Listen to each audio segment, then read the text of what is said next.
Y seguimos ahora con el programa. Reunimos a nuestra tertulia joven, que ahora os presento, pero por supuesto, para quien esté empezando el vídeo aquí, diga, oye, ¿cómo que continuamos? Esto es un trozo de un programa más grande que tienes ya en este canal. Esto es La Diana, se hemos saborido ahora, buenas tardes. Tenemos una tertulia joven, muy interesante, que está dentro de un programa especial que hemos hecho este sábado por el aniversario, el 47 aniversario del referéndum con el que posteriormente se aprobó, con el que se aprobó la Constitución Española de 1978. Hoy, en este programa especial, hablamos de la transición y de su legado en España con la tertulia joven de la Diana, que la conforman jóvenes políticos del Partido Popular y del Partido Socialista, que son Fernando Parra, que es el presidente de las nuevas generaciones del PP en Granada y concejal justamente lo estábamos hablando antes, de eso, de juventud, nunca mejor dicho, en el Ayuntamiento de Granada, y Alberto Jimena, que es el secretario general de la Juventud Socialistas de Málaga. Bienvenidos a los dos a la Diana. Hola, buenas tardes, ¿qué tal? Muy buenas, Samuel, muchas gracias. La Diana, análisis desde el sur con Samuel Saborido. Lo primero que os tengo que preguntar, estamos justamente celebrando el 50 aniversario de la muerte de Franco, con todo bombo y platillo por parte del Gobierno de España. 47 aniversario de la aprobación de la Constitución, que bueno, se celebrará más el 50, lógicamente. Pero en este contexto, os quiero preguntar, por un lado, ¿qué opináis de aquello de lo que fue la transición? Y por otro lado, ¿qué opináis de si hoy está ese espíritu de la transición, ese espíritu de llegar a consensos, ese espíritu de personas que 4 días antes estaban en una dictadura franquista, legalizaron un partido comunista? Ese espíritu, si creéis que hoy ha muerto o no. Como siempre, vamos a dar la palabra a Fernando, porque como es el del partido más votado, pues le vamos a dar la palabra a él. Bueno, pues por partes. Yo creo que la transición siempre se ha dicho que fue ejemplar aquí en España, que es verdad que obviamente tuvo sus problemas. Normalmente cuando se pasa de una dictadura a una democracia siempre se hace a través de revolución o de guerra, y en el caso de España fue a través de una transición democrática. Y si a la pregunta que comenta de si hay ahora el espíritu de aquellos tiempos, hay un espíritu diferente, la verdad. Pero si en aquella época en la que veníamos de un Consejo del Reino, que es como se llamaba antiguamente el Congreso de Diputados, no eran todos del partido único de la Falange, o todos eran pro de la dictadura y hicieron unas leyes para poder cambiar el sistema en el Estado de España, pues yo creo que ahora que estamos en plena democracia, yo creo que hay ciertas cosas que nos diferencian y nos alejan, pero la gran mayoría nos unen, ¿no? Que es remar en pro de las libertades y de la democracia actual que tenemos. Que casi te sale lo de Estado español, que tanto os disgusta cuando lo dicen los independentistas, Fernando. No, hombre, a ver, España es un Estado. Claro, Ahora mismo es verdad que es una monarquía parlamentaria, por lo que es el Reino de España también. claro. Alberto, ¿qué piensas tú? Bueno, muy buenas, Samuel. Pues nada, yo con respecto al tema de la transición y tal, probablemente esto lo diga más desde una vertiente por mi estudio académico, ¿no? Más de historiador que incluso pues como representante de Juventudes Socialistas, que es que probablemente la transición que tuvimos era la mejor que podía hacerse con las circunstancias que había, ¿no? Eso seguro que, bueno, por eso digo que lo digo más como historiador, que bueno, que algo he podido estudiar o leer. Luego, evidentemente, hay cosas y cosas y se podía haber hecho de otra manera, pero bueno, probablemente si nos vamos a ese contexto no hubiera habido una mejor manera de hacerlo.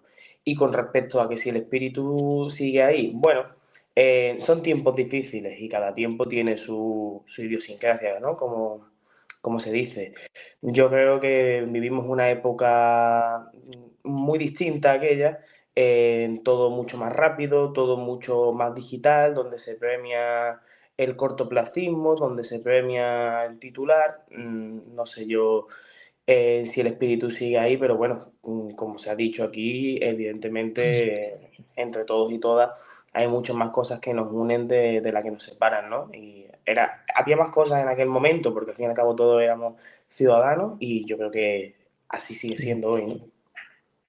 habéis coincidido los dos, me parece, en que hay más cosas, eso, como decías tú, Alberto, más cosas que nos unen en que nos separan. Y de hecho es un espíritu que está presente en esta tertulia y lo estuvo la última vez que la hicimos, la primera vez que la hicimos, donde hubo muchas coincidencias en los análisis, en las opiniones que hicisteis.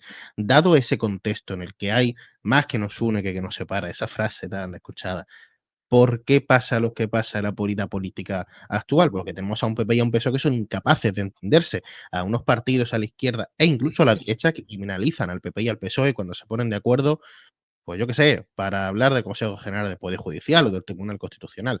¿Por qué si hay más que nos une que nos separa? ¿Por qué si venimos de esa transición modélica de ponernos de acuerdo todos, tenemos una situación en la que los grandes partidos están tan enfrentados, Fernando? Bueno, a ver, en este punto sí que es verdad que la única diferencia que yo veo y, y ha sido con el análisis de los últimos años, es que es verdad que el Partido Socialista ha ido cambiando, ¿no? El Partido Socialista era uno antes de Pedro Sánchez y ahora es otro después de Pedro Sánchez. Él ha ido modelando el partido en base a intentar controlar absolutamente pues su formación, y obviamente tienes que tener a gente afín y gente que tú tengas confianza. Y eso también ha hecho que todo gire y todo orbite alrededor de una figura, que es la del presidente.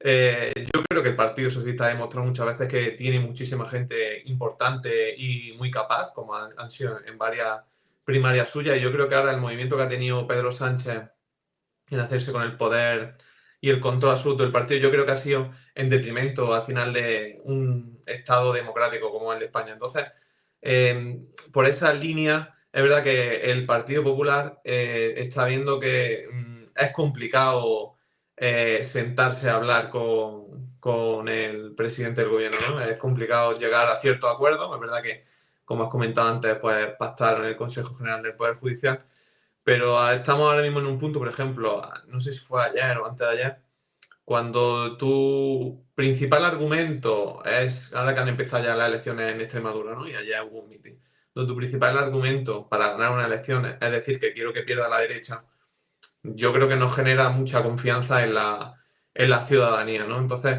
yo creo que optar o presentarte unas elecciones por tal de ganarlas sin ofrecer nada a cambio, o por el hecho de que no gane tu contrincante, tu adversario político, yo creo que en esas posturas es más complicado ponerse de acuerdo, ¿no?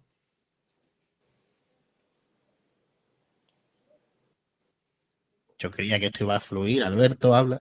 Ay, no se te Hola, escucha. Samuel, pensaba que me ibas a dar paso, disculpa. Bueno, pues no, yo evidentemente con esto que ha dicho Fernando no puedo estar nada de acuerdo, ¿no? Evidentemente, y creo que además que no estoy nada de acuerdo y con argumentos y con motivos, porque bueno, solo hay que echar la vista atrás y, por ejemplo, podemos hablar de algo que ya no es debate, porque como se ha dicho aquí, ya llegó a un acuerdo, como fue la renovación del Consejo General del Poder Judicial, pero es que el Partido Popular sistemáticamente ha bloqueado la renovación del Consejo General del Poder Judicial cuando había un presidente socialista, que no es que sea el malvado Pedro Sánchez y que Pedro Sánchez haya sido, con Zapatero también la bloquearon y con Felipe González también la bloquearon, es decir, que eso de que ahora el Partido Socialista ha cambiado porque está Pedro Sánchez, pues eso hay que echar, es que de verdad hay que echar un poco de hemeroteca y se ve como a Zapatero le decían lo mismo, el Partido Socialista como usted ha cambiado, y a Felipe González también le decían lo mismo. Entonces yo creo que eso no es un argumento de peso, simplemente yo creo que esto se basa a que en la disyuntiva política ahora mismo está donde, bueno, Pedro Sánchez pues es, bajo mi punto de vista, por parte de la derecha, hablando mal y pronto, quizás sea el enemigo a batir por todo. Y bueno, porque por ejemplo mencionaba Fernando el tema del mitin, ¿no? Es verdad que ayer tuve, como sabes, Samuel, tuvo un acto de andalucismo aquí que vino María Jesús Montero y Rafael Escuredo y tal, y no pude ver el meeting, ¿no? Pero bueno, me creo que haya dicho eso porque, en fin, pero no puede ser tampoco muy sorpresivo que diga eso, o más que sorpresivo, como una especie de reproche de que es que tu único argumento no puede ser ese, cuando, por ejemplo, el pasado domingo o durante estos 2 últimos años estamos viendo constantes manifestaciones donde el único argumento, ya sea para una convocatoria de elecciones o para que ahora sí, antes no, pero ahora sí, Junts apoya al Partido Popular es echar a Sánchez. Ese es el único argumento. Entonces, bueno, yo creo que podemos tener puntos de acuerdo más fructíferos con respecto a la Constitución que el propio Pedro Sánchez, porque se ve de que si se repite, que la historia repite ciertos patrones. No sé si Fernando quiere añadir algo o os planteo yo alguna pregunta. Bueno, sí que es verdad que, como dices, hay puntos de acuerdo en pro de la Constitución, sobre todo en el entorno que estamos ahora celebrando su 47 aniversario, pero es complicado porque cuando yo creo que ahora mismo, desde mi punto de vista y de lo que se ve desde fuera, es que se están preparando para perder el poder, ¿no? Entonces, me da respeto, por no decir miedo, que empiecen a prepararse para intentar no perder el poder de alguna manera. Escuchaba esta mañana intentar crear alguna plataforma ciudadana, no sé de qué manera encajaría en la ley, ¿no? Pero que, no sé, al final la democracia que llevamos viviendo desde las primeras elecciones que fueron en el 79, yo creo que han garantizado un turnismo político, ¿no? Entre PSOE y PP, sobre todo, son los partidos que han ido gobernando, bueno, aparte de Adolfo Suárez, del partido de Unión de Centro Democrático. Y eso ha garantizado también que haya una pluralidad política. Es verdad que desde hace unos 10, 12 años se ha abierto el espectro político, es verdad que antes lo ocupaban los partidos principales, los partidos regionalistas y Izquierda Unida, que siempre se ha mantenido. Y ahora es verdad que el espectro político, pues la pluralidad política ha avanzado mucho y ha avanzado en detrimento de la estabilidad. Yo creo que al final, para el bien de la estabilidad de España, tiene que volver el turnismo político y aglutinar el voto en los dos grandes partidos, porque nos alejaría de posiciones más extremas y miraría pues de una manera más centrada y más, no me sale la palabra ahora, comedida, sí, Moderada. más moderada, exactamente, esa es la palabra. Pues el asunto de los servicios sociales, del estado del bienestar, que yo creo que al final es lo que le interesa a los ciudadanos. Os quiero añadir una pregunta, un tema a debatir, porque como hemos comentado, se cumplen 47 años de la aprobación de la Constitución, un hito importante, sí, pero 47 años. Creo que ninguno de nosotros estábamos vivos cuando se aprobó. Me parecería un poco raro que fueseis líderes de juventud de cuando se aprobó. Es Samuel, una, y si me permite, ni programado, seguramente. claro, ni programado, Ni pensado. ni vuestras padres estarían en pareja ya todavía, No, que no. nada. Pero hace mucho tiempo, es decir, estamos en una sociedad en la que ninguno, o prácticamente ninguno, o cada vez menos personas estuvieron en aquella época. Una sociedad a nivel de tecnología completamente distinta, a nivel de política completamente distinta, a nivel de realidades sobre las que legislar, quizás no completamente, pero sí cada vez más distinta. ¿Hace falta una nueva Constitución? ¿Hace falta por lo menos hacer una reforma en algunas cosas de la Constitución? Le doy la palabra a Alberto porque Fernando era el último en hablar. Sí, Samuel, desde Juventudes Socialistas estamos totalmente de acuerdo y convencidos de que vuelvo un poco a lo que dije en la primera intervención que tuve, que igual que dije que la transición en aquel momento, que con ciertos fallos, ¿no? Sobre todo eso analizado más desde una perspectiva histórica, ¿no? O académica, pudo haber, con respecto a la Constitución, pasa 3/4 de lo mismo.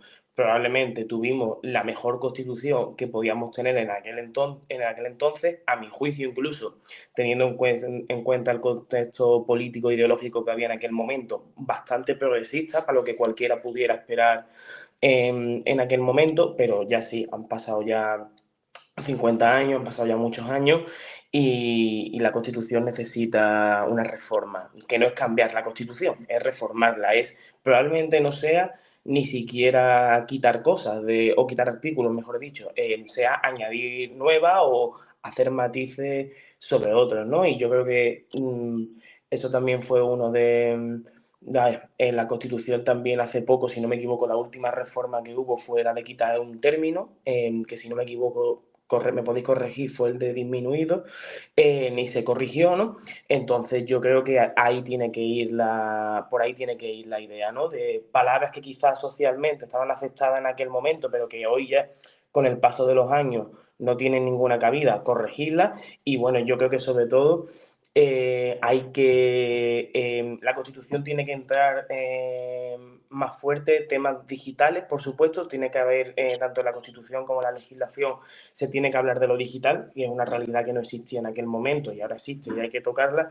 Y aunque la Constitución ya también lo ponga, lo de la vivienda tiene que volver a estar en el centro porque es el drama actual. Así que sí, desde Juventudes Socialistas pensamos que la Constitución necesita una reforma y que es una asignatura pendiente que tienen los dos grandes partidos. Sí, desde luego, la Constitución debe acometer una reforma. Sobre todo lo hemos estado viendo, como he comentado, desde la última década, la inestabilidad política que se ha ido generando, ¿no? Y yo creo que también es a través del sistema que hay ahora mismo predeterminado para, pues, elegir los senadores, los diputados. Yo creo que hay que hacer una reforma profunda en ciertos artículos, modernizarla y llevarla, pues, a las necesidades actuales que tiene la sociedad española y la política actual, ¿no? Si hay un espectro político más amplio, donde hay más representación de partidos, pues que eso no vaya en detrimento de una gobernabilidad, ¿no? Porque una situación, por ejemplo, actual, de no presentar presupuestos y en la Constitución te dice que es obligatorio, pero claro, dice que es obligatorio, pero no hay consecuencias. Entonces, todas estas cosas son fallos que, claro, no se esperaban que hubiese en el sistema, pero que se ha ido viendo que se pueden dar, ¿no? Entonces, para poner solución y facilitar la gobernabilidad y que España no se quede estancada en problemas, pues, al final de la sociedad, ¿no? Porque vamos evolucionando, vamos cambiando la forma de pensar, la forma de comunicarnos, la forma de manifestarnos. Y yo creo que la Constitución en ese sentido se tiene que modernizar. Han ido ampliándose los derechos, que yo creo que tienen que ir incorporándose en la Constitución. Hay nuevos derechos, hay nuevas libertades y también yo creo que hay que poner ciertos límites en algunas obligaciones y deberes que también tienen que ser recogidos en la Constitución. En definitiva, no hay que hacer una nueva, porque yo creo que la base de la que tenemos es muy buena, como ha comentado antes el compañero de la Juventud Socialista, ha durado tanto tiempo porque nació bastante buena, con una base muy sólida del acuerdo y de la concordia de aquel momento de diferentes ideologías políticas.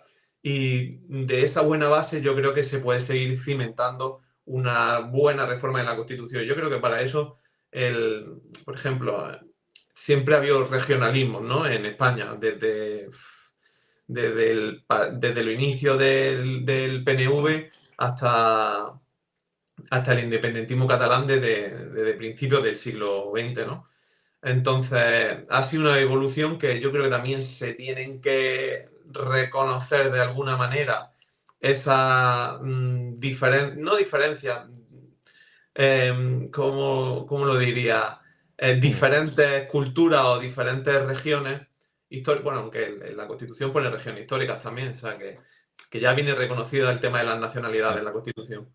Pero reconocer de alguna manera que todas esas comunidades autónomas y todas esas regiones que tienen una cultura muy marcada, incluso un idioma, que están dentro del Estado español, pues estén ahí reflejadas de alguna manera, pues para que también se sientan reconocidas, ¿no?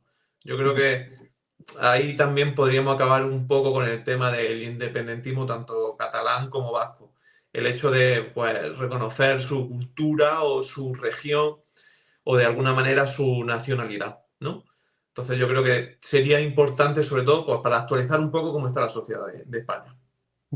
De la última intervención de Fernando me vienen dos preguntas que le voy a lanzar primero a él, pero también tú, Alberto, si quieres, puedes responderlas. Por último, has hablado justamente al final de las regiones que componen de forma especial España. Tenías ese miedo a llegar a llamarlas nación. La Constitución diferencia entre regiones y nacionalidades y hace esa distinción.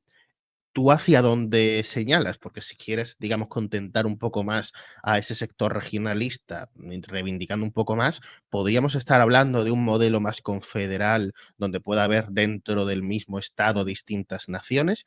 Y la otra pregunta, ya la vais contestando con tranquilidad, y Sí. es que has hablado de que había que añadir o definir más o regular más en esas obligaciones que se le hace, se entiende, a las instituciones públicas, entiendo que a los gobiernos, pues oye, pues si quieres indicar qué obligaciones harías más, entiendo que igual vas por el tema de los presupuestos, de una regulación de si no se presentan presupuestos, qué pasaría, etcétera, pues por si quieres añadir cosas. Y tenemos poquito tiempo, así que intentar ser breves. Voy a ser muy breve, sí. Con lo primero que me has comentado sobre el tema de las regiones y de las naciones históricas. En la Constitución vienen reconocidas. Yo creo que hay que hablar del término nación no de manera excluyente, porque al final hablar de nacionalismo es un término, yo creo que excluyente, y lo que hay que hacer es integrarlo dentro del Estado español, ¿no? De España. Porque al final todos pertenecemos a España, incluso hay movimientos unionistas de Puerto Rico que quieren volver a ser parte de España. Entonces yo creo que hay que conformarlo de una manera que podamos reconocer nuestras diferentes culturas y nuestras diferentes, por ejemplo, los canarios también tienen un fuerte movimiento regionalista, ¿no? Yo creo que hay que poner en valor todo eso, pero dentro de un marco común y de una unión. Yo creo que esa es fundamentalmente la esencia de una gran constitución como debería de ser la española. Y respecto al último, pues sí, pues poner unos pesos y contrapesos que se suelen comentar y se suele decir, de si no haces, sobre todo en cosas tan importantes como, por ejemplo, aprobar los presupuestos, ¿no? Si no lo apruebas, pues es porque no tienes el apoyo suficiente como para apoyarlo. Entonces deberías de convocar elecciones, ¿no? Eso yo creo que es una de las grandes causas que ahora mismo pues tenemos enquistado el tema en España. Pues cosas así similares sería la idea. Pero vamos, eso es hacer un análisis en profundidad de la Constitución y ver qué es lo que tenemos que reformar. Alberto, ¿qué opinas? ¿Te veías sentir con lo de la confederalidad de España? Sí, porque bueno, nosotros al fin y al cabo somos una organización federal y todo lo que sea dar pasos en eso, estoy bastante de acuerdo y vamos, estamos bastante de acuerdo, ¿no? De hecho, vaya, nosotros cuando hablábamos en la tertulia pasada, hablábamos de los términos, ¿no? Que se usaban, ¿no? Tanto en las distintas organizaciones, nosotros para referirnos a la Juventud Socialista o al partido en ambas, a la mayor escala, la escala de España, es ejecutiva federal o tanto de juventudes como del partido, ¿no? Por lo tanto, que nosotros el término federal lo tenemos muy asumido y tenemos claro que tenemos que ir hacia allá. Yo es que discrepo del compañero de Nuevas Generaciones constructivamente en el sentido de que yo creo, fíjate, lo digo yo, que la Cataluña o el País Vasco, lo que sea, con el sistema que tenemos actualmente no pueden estar mejor reconocidos porque se les reconoce el idioma, se les reconoce que son una nación histórica, igual que Andalucía también. Entonces, yo creo que para hablar de un modelo donde ellos pudieran sentirse más integrados es ya pasar a un modelo federal, algo de lo que, salvo que el compañero diga lo contrario, yo creo que el Partido Popular no está a favor de eso, ¿no? Entonces, No. yo lo que creo es que tanto Cataluña como el País Vasco, evidentemente, ellos siempre pueden pedir más o tendrán más demandas, eso es política al fin y al cabo, pero yo creo que ellos están perfectamente reconocidos en la Constitución actual, donde son nacionalidad histórica, donde tienen idioma y donde a lo largo de los gobiernos, no solo el de Pedro Sánchez, con otros, se han aprobado ciertas leyes donde se les ha dado autogobierno en cuestiones económicas, ¿no? O en otro tipo de cuestiones, ¿no? Entonces, yo creo que actualmente esas naciones están muy bien reconocidas.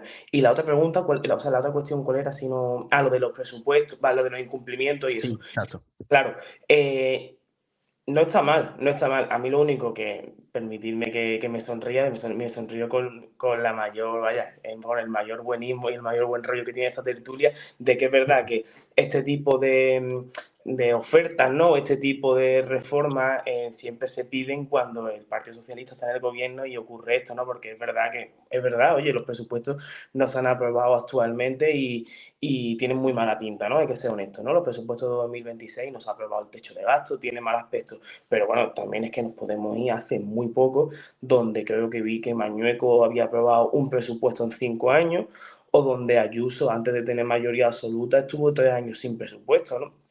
Entonces, lo de los presupuestos está muy bien, pero que animo a que sea siempre por ambas partes, ¿no? De que sea una medida que se vea, porque es verdad que se habla mucho y entiendo que el foco mediático lo tiene el gobierno de España principalmente. Lo asumo y no soy torpe en eso, lo entiendo. Pero que si nos vamos luego a las comunidades autónomas, la mayoría de ellas en la actualidad gobernadas por el Partido Popular, vemos que probablemente, por desgracia, que no nos guste a ninguno, lo de que los presupuestos se aprueban año a año de forma perfecta, de forma fechada, con tramitación para que entre en enero, tal, no ocurre en todos los sitios, ¿no? Entonces, bueno, yo, aún así, yo digo que si eso permitiría regular y probablemente si se regulase eso, tendríamos un mejor funcionamiento de la democracia y tal, pues yo perfecto con eso.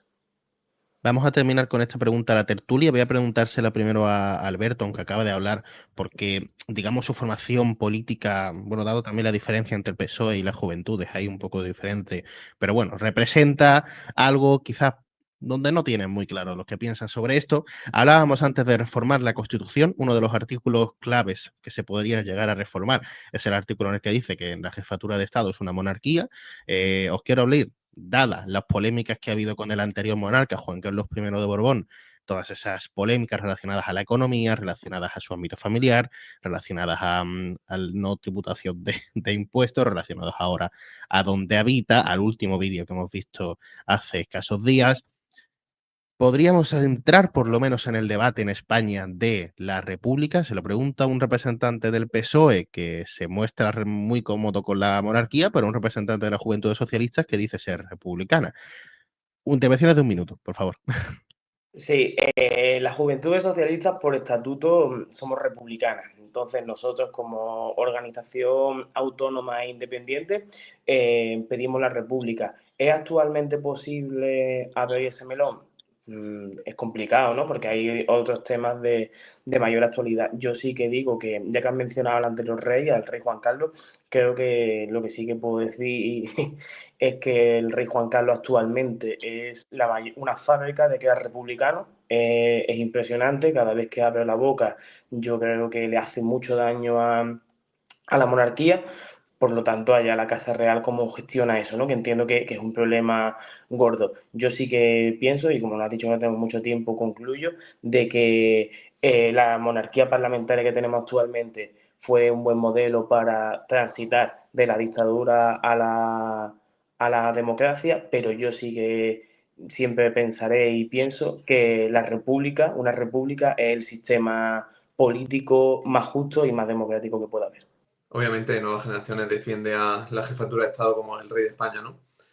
En primer lugar, yo quiero agradecer y reconocer públicamente toda la labor que tuvo el rey Juan Carlos I. Es verdad que al final terminó su reinado abdicando, ¿no? Porque sabía que iban a venirle problemas a la monarquía y quería apartarse en respeto y para proteger la propia monarquía española, pero no podemos olvidar el reconocimiento de que gracias a él tenemos democracia. Él fue quien nombró un presidente del Consejo del Reino para cambiar las leyes. Él fue el que nombró presidente del gobierno a Adolfo Suárez cuando aún no se habían hecho elecciones. Y todas esas elecciones se hicieron para poder transitar a una democracia. Entonces yo creo que Juan Carlos tuvo un papel fundamental para que hoy las libertades que estamos disfrutando pues las sigamos teniendo. El debate entre monarquía parlamentaria y república, pues desde mi punto de vista, la monarquía parlamentaria lo que ha traído ha sido una pacificación de España. Siempre hemos tenido nuestros roces, hay que entender las diferentes sociedades del mundo, ¿no? Y yo creo que lo que mejor le viene a España y a los ciudadanos españoles es una monarquía parlamentaria porque se ha demostrado que desde antes de la Guerra Civil siempre hemos tenido rencillas violentas, ¿no? Guerras violentas, intentos de golpe de Estado. La Segunda República se intenta vender como que fue la panacea democrática y ni muchísimo menos. Hubo infinidad de cambios de gobierno porque era muy inestable, diferentes golpes de Estado por parte de la izquierda y el último por parte de la derecha. O sea que hubo... yo creo que la monarquía actual genera una estabilidad y una representación a nivel internacional muy potente, y yo creo que el modelo actual de monarquía parlamentaria es el ideal que necesita España. Pues con esa idea concluimos por hoy este especial, ya sabéis, Día de la Constitución, 6 de diciembre de este 2025, 47 aniversario de su firma. Hemos entablado el debate sobre la transición dentro del año del 50 aniversario del fallecimiento del dictador Francisco Franco, y lo hemos hecho con una tertulia de lujo que creo que os está gustando y a mí me está encantando también, de jóvenes políticos que representa a Partido Popular y a Partido Socialista, con Alberto Jimena, el secretario general de las Juventudes Socialistas en Málaga, y Fernando Parra, que es el presidente de las Nuevas Generaciones en Granada. Gracias a los dos por venir y gracias, como siempre, por vuestra disponibilidad. Un placer. Un placer, como siempre, Samuel. Muchas gracias. Nosotros nos vemos la semana que viene. Tenemos muy atrasada la mesa verde, que sigue existiendo, la tertulia ecologista de este programa. A ver si la podemos tener la semana que viene antes de irnos de vacaciones, y ya nos vemos porque hemos hecho 2 programas. Yo me voy ya. Me quiero ir a descansar esta semana ya. Chao, chao. La Diana es un videopodcast autoproducido y presentado por Samuel Saborido. Puedes vernos y escucharnos en YouTube, Spotify e iVoox. Y ahora también leernos en ladianapodcast.com.